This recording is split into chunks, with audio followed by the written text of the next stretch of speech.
Moment मैंने अपने आप को ट्रेन की पटरियों के नीचे पाया, और जब मेरी आंखें खुली तो वही ट्रेन जिसमें मैं ट्रैवल कर रही थी वो मेरी आंखों के ऊपर से बहुत तेजी से गुजर रही थी।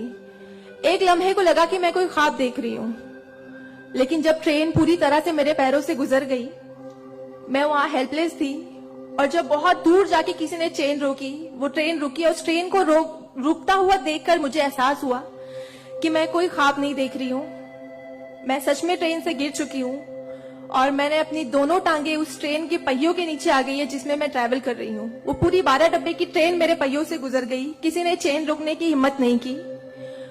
और मैं जब वहां गिरी तो लोगों ने मुझे देखा, और 10-15 मिनट बाद काफी लोग आए, मेरे आसपास खड़े हो गए।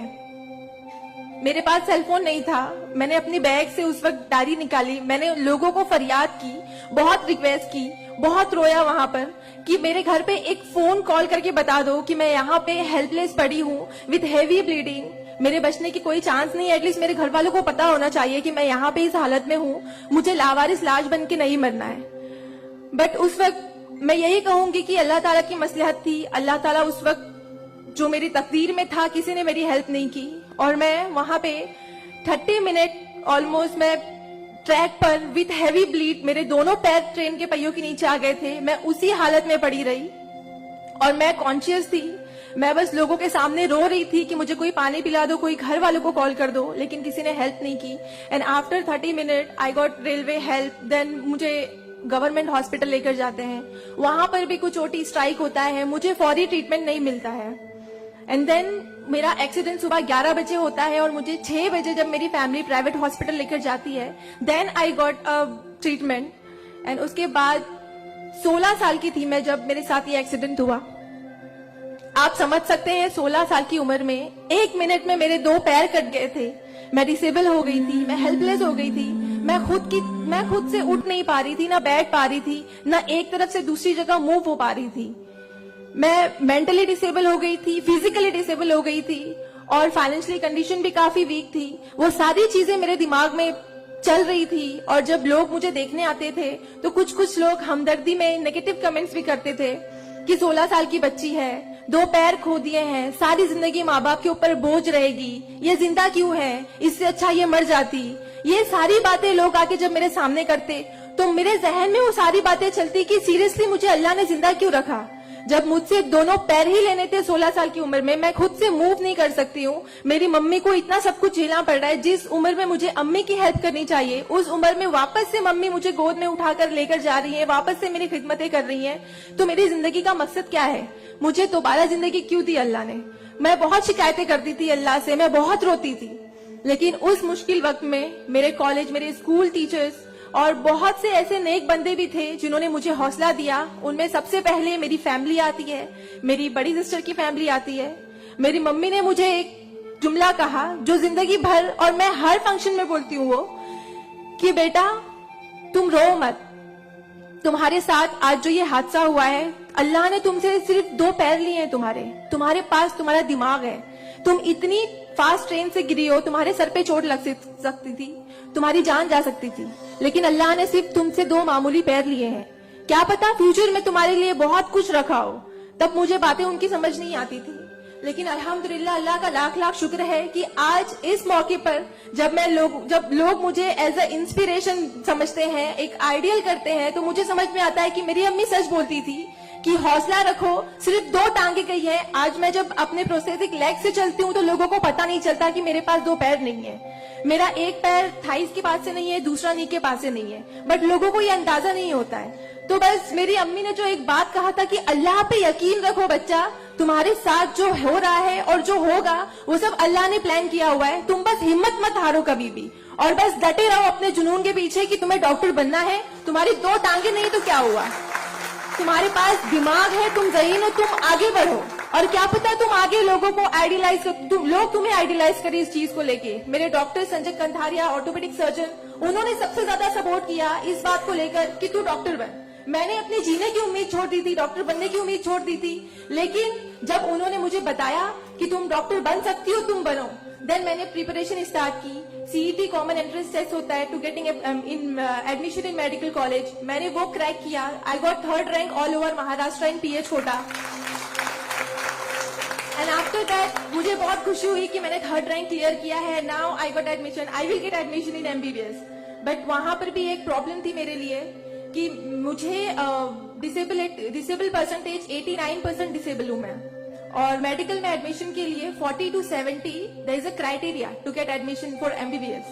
मैं मोर देन 70% डिसेबल हूं. ये कहकर मुझे उन्होंने डिनाई किया कि आप एलिजिबल नहीं हो, आप MBBS में एडमिशन नहीं ले सकते हो, आप डॉक्टर नहीं बन सकते हो.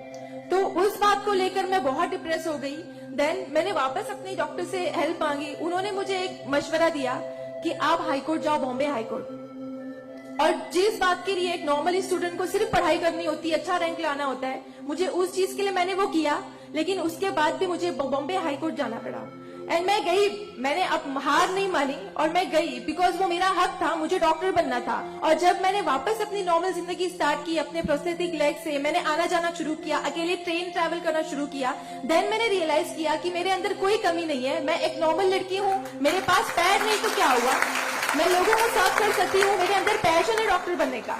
तो मैंने वो बस अल्लाह पे यकीन रखा और मैंने ये सोचा कि अगर अल्लाह ने मेरी किस्मत में रखा है डॉक्टर बनना तो मैं जरूर कोर्ट में फाइट करूंगी. एंड देन मैं बॉम्बे हाई कोर्ट गई इन 2011 और वहां पे मेरा केस डॉक्टर मोहित शाह, चीफ जस्टिस मोहित शाह ने देखा. उन्होंने मुझे ऑब्जर्व किया, मेरे प्रीवियस स्टडी रिकॉर्ड्स देखे, वो सारी चीजें देखे, और उन्होंने जब मेरा पैशन देखा डॉक्टर बनने का, सर्व करने का, देन उन्होंने मेरे फेवर में फैसला दिया. एंड 2011 अल्लाह का लाख लाख शुक्र है कि मुझे इंडिया के टॉप मोस्ट कॉलेज में एडमिशन मिला, which is Seth GS medical college and KM hospital.